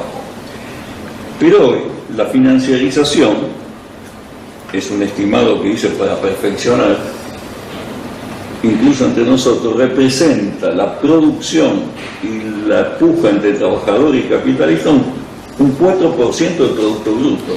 Perdón, Bruno, ¿y por qué esto que ustedes han más o menos elaborado no lo transformás en alguna... Es lo que te estoy anticipando. Yo te diría que en la próxima reunión que tenemos las jornadas, evidentemente ustedes han trabajado sobre un tema clave para la relación, construir poder. Y el poder fáctico material sería bueno, yo no puedo contestarte sobre esto ahora, pero sí, digamos, la posibilidad de que los mesetes lo sinteticen en las dos páginas. Y digo, 4 páginas y está bien, digo para que podamos avanzar un poquito, pero me parece clave. Lo que sí te digo es que la filosofía, reglas claras, digamos, es difícil que te la den. Yo soy ingeniero. Él tiene un diálogo muy cercano con el círculo general. Eso son orientaciones generales. Pero bueno, me parece que traerlo para el próximo. Bueno, ¿Esto me dejo terminado o...? Sí, no, pero ¿qué querrías terminar de decir? ¿Qué querrías redondear? No, en realidad este era un anticipo de lo que queríamos armar para el próximo, porque lo teníamos ya armado, y entonces digo, bueno, voy a un anticipo que si alguien tiene una inquietud la podemos sumar, etc. Entonces, ahora me perdí en qué lugar me había quedado. El adversario y enemigo. Adversario y enemigo. Ahí, hasta ahí había llegado. Establecemos el adversario y el enemigo. Sí, o sea, ahí es una intervención más de Alejandro, donde me plantea las proximidades y cómo se convierte uno en el otro. Bueno, y bueno, decía, la última era el neoliberalismo, que es el sucesor de la globalización y que tiene reglas, y que nuestra apertura, que esas reglas del peronismo, segunda etapa menemista, que terminó aceptando a brazos abiertos, pues había una frase de Ferrer muy buena, que decía, la globalización está presente en todo el mundo, pero cada país tiene la que se merece. Y esto, el neoliberalismo es lo mismo. Entonces nosotros estamos con una apertura hacia lo neoliberal que está tapando el peronismo de base.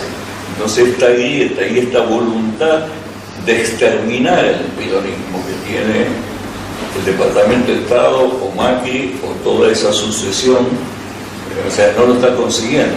Y esa es la desesperación. ¿Por qué no encanarla a Cristina? Y hay que encanarla, se transparenta en todos lados.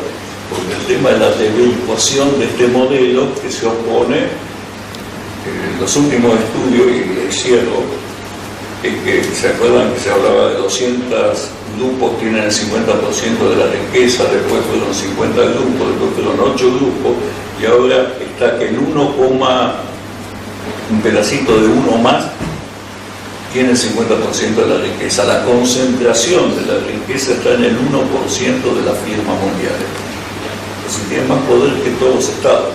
Entonces acá solo otra ideología, y acá derivamos un modelo posible para las próximas, al próximo gobierno si nos toca. Es sumamente importante los planteos, en lo que abrió y en lo que determinó.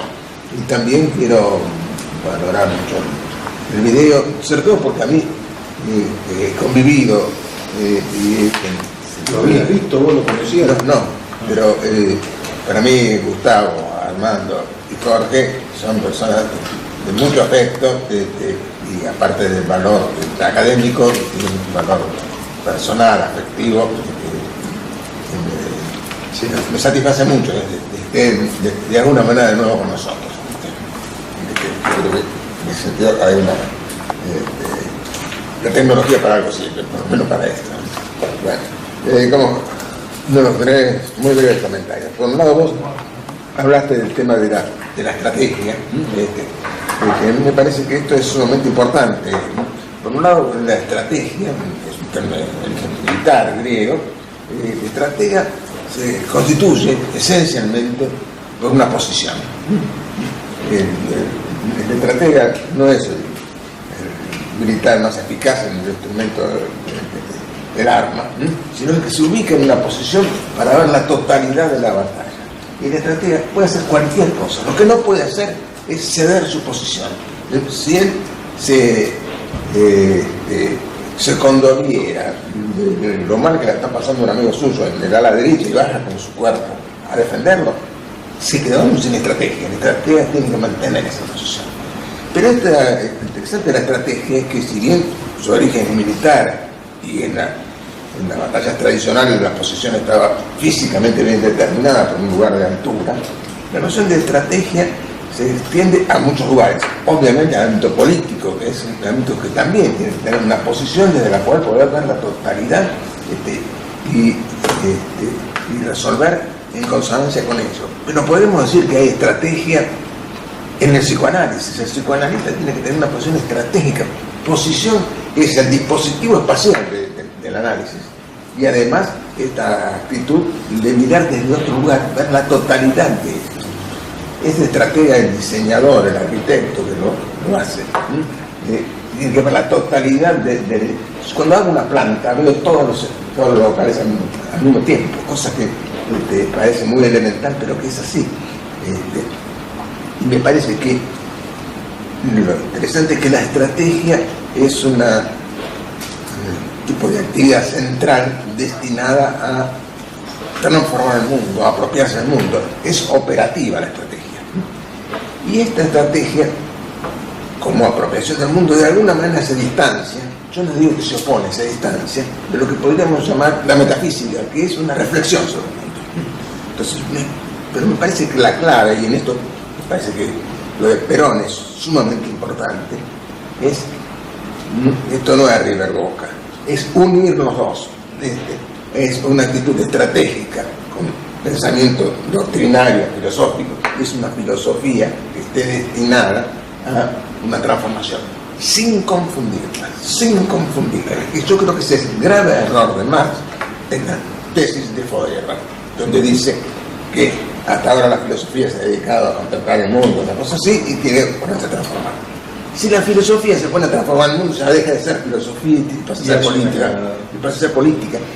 Y está muy bien que haya política y está muy bien que haya filosofía y que ambas estén interrelacionadas, pero también distinguidas. Pero además lo que vos decís, viendo al Boca River de hoy, una de las cosas de la cual Perón se cuidaría, como se cuidó toda la vida. Nadie sabe exactamente de qué cuadro es. Pero no es, claro. A ver, Cafiero daría la vida, Cafiero, con quien tuve 30 años al lado, da la vida y le consta que Perón era de Boca. ¿Sabe qué es? Es un significante vacío. Cafiero Perón no podía decir.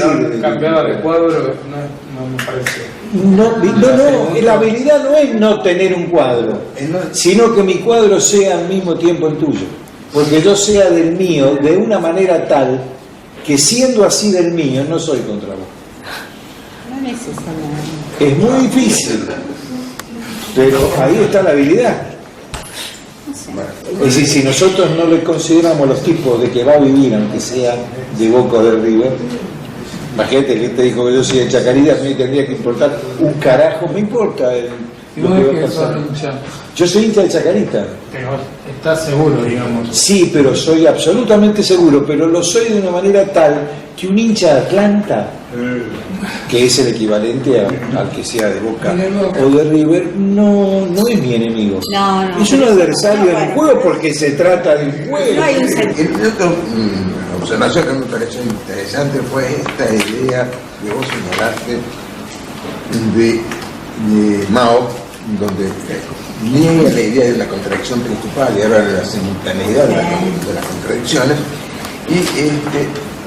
y él pone la palabra timonel. El antimonel. Timonel como estratega, pero timonel. Y la palabra timonel está asociada, tiene que ver con la náutica, con el que conducía, y esto tiene que ver con la cibernética. Kubernetes, que era el que conducía.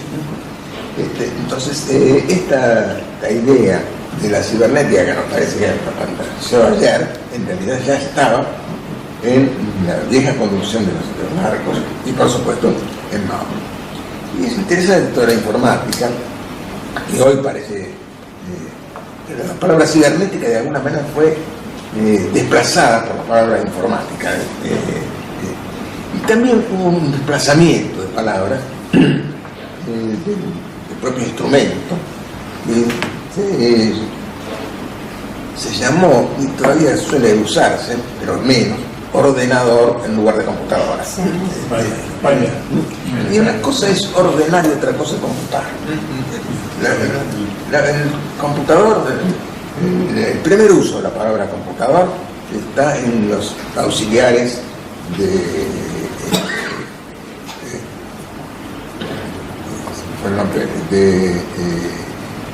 quien determinó la órbita elíptica de los planetas. Copernicus. No, de Kepler. Si uno ve las hojas de cálculo de Kepler, son una enormidad de cálculo para poder determinar eso. Y los auxiliares de que fueron los primeros que se llamaron computadores. Pero fue un personaje extraordinariamente importante, fue el primer tipo que usó los logaritmos de manera práctica, se conocen, porque su astronomía lo requería. Pero es importante esta idea de que una cosa es computar, calcular, y otra cosa es ordenar, organizar. Vemos estas sutiles transformaciones de la cibernética e informática, esta información, de el ordenador en computador, me parece que están marcando a través del lenguaje una operatividad, un pensamiento estrictamente utilitario de un instrumento que va mucho más allá de la utilidad, y que estamos destruyendo su capacidad eventual, que todavía no sabemos muy bien cómo es, para funcionar a favor de las organizaciones sociales importantes y no solamente para favorecer las operaciones de bolsa o bancarias. Esto era lo que sucede. El tema de estratega, la palabra general, si fuera correcta, es la traducción, es aquel que debería ver el conjunto de la batalla. Y yendo a qué manera, hay una manera de ser de Chacarita, de ser de Boca o de ser de alguien, yo no la puedo cumplir del todo, porque yo no soy conductor, pero lo de la posición es clave. Nace un conductor cuando descubre que primero no va al campo de combate. Fundó la estrategia, que se supone que era antigua de Alejandro, pero todo, elige una posición elevada de donde se pueda ver el conjunto. No va al campo de combate, no tiene arma.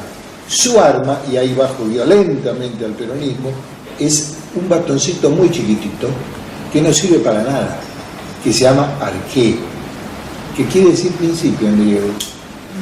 Ahora, nosotros tenemos un general que al mismo tiempo era estratega y que nos recordó lo fundamental frente a todos los reclamos. ¿Cómo obligo?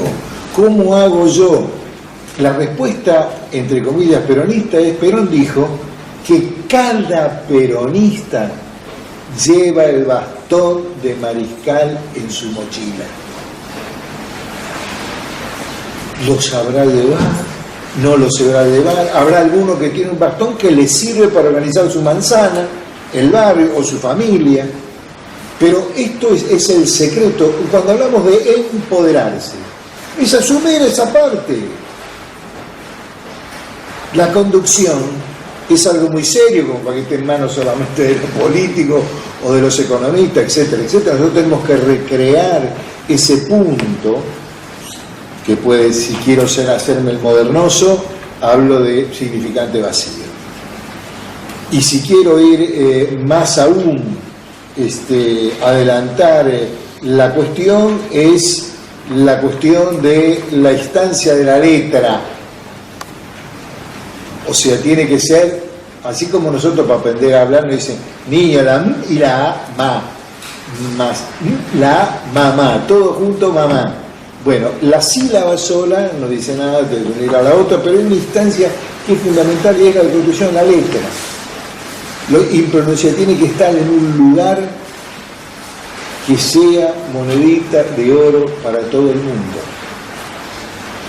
Y segunda característica, no de la misma manera.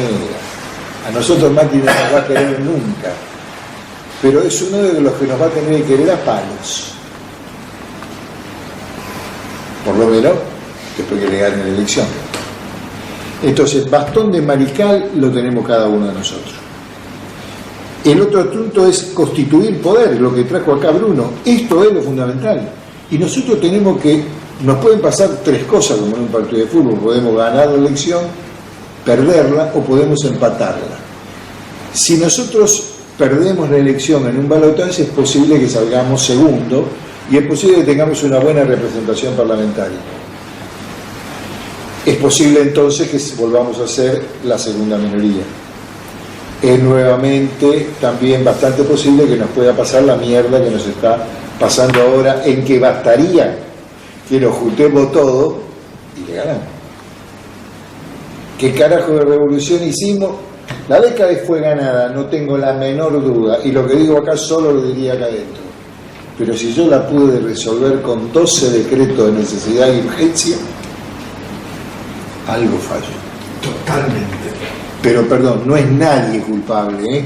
No digo que falló ella, ni él, ni el de más allá. Hemos construido una cosa que creíamos que tenía más potencia. Cuando hicimos con más potencia en serio, por lo menos hizo necesario falta bombardear la Plaza de Mayo. O hizo falta 30.000 muertos desaparecidos.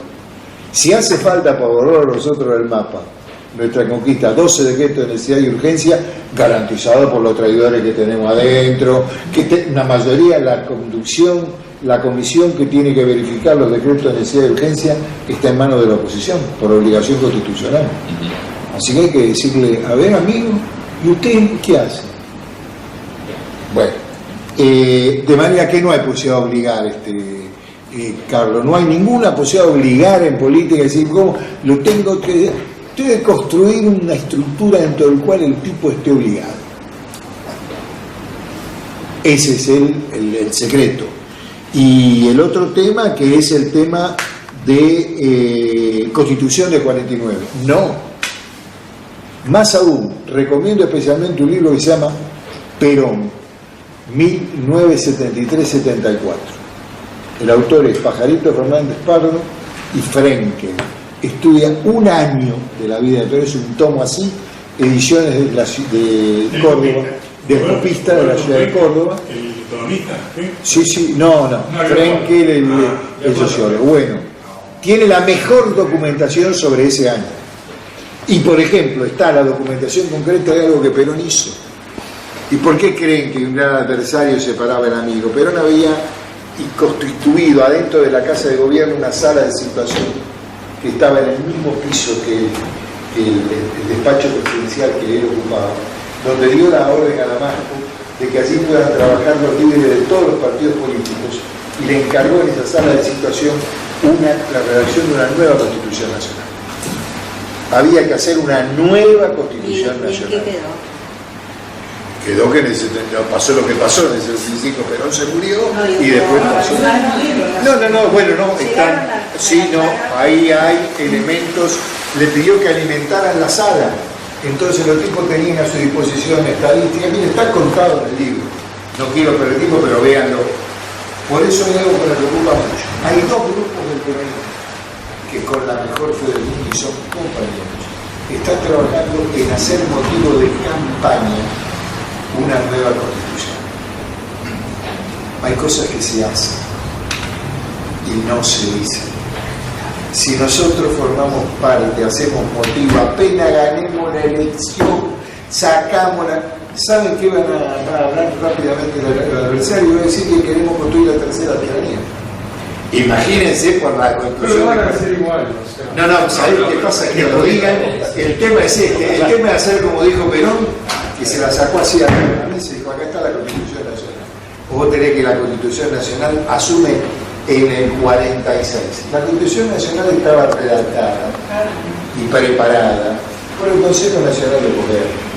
Si vos estudiás el año 49 completo, es el Plan Quinquenal, Congreso de Filosofía, que es una máquina de hacer chorizo constituyendo la sociedad. Bueno, hay un dato. Entonces hablemos de Constitución, pero por favor, no empecemos, digamos, hay un grupo que encabeza Cholvis, el Instituto Sampay, que me parece perfecto, que además plantea muy bien, nueva Constitución, no Constitución. Se reúnen en el partido y eso es el grupo del partido. Está Moreno, también está por ahí su grupo de AES, está el de Zaffaroni, que ha planteado también la nueva Constitución Nacional. En este caso, Zaffaroni va a insistir con su proyecto del 94 cuando fue congresal y quiere pasar de un sistema presidencialista al de primer ministro. Ahora decimos, salimos y decimos, vamos a la nueva, vamos a borrar la de Constitución de los Derechos de Trabajadores. ¿Sabes qué va a hacer al día siguiente de la nueva? Cuando se está dejando comer. Viene la tercera tiranía, Rosa, Perón y Cristina otra vez con nueva Constitución. Fue sobreseída la causa de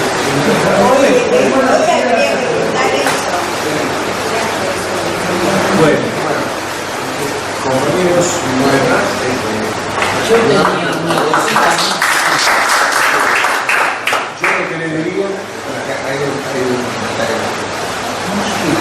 Yo de algunas frases de Perón que tienen que ver con todo lo que hoy dijo Mario y todo lo que es Perón. Una de las cosas que decía muchas veces que la política es el arte de lo posible, algo de lo que se ha hablado tanto hoy. La otra cosa que tiene relación directa y que me parece que es importante respecto de la organización es que decía que la organización vence el tiempo.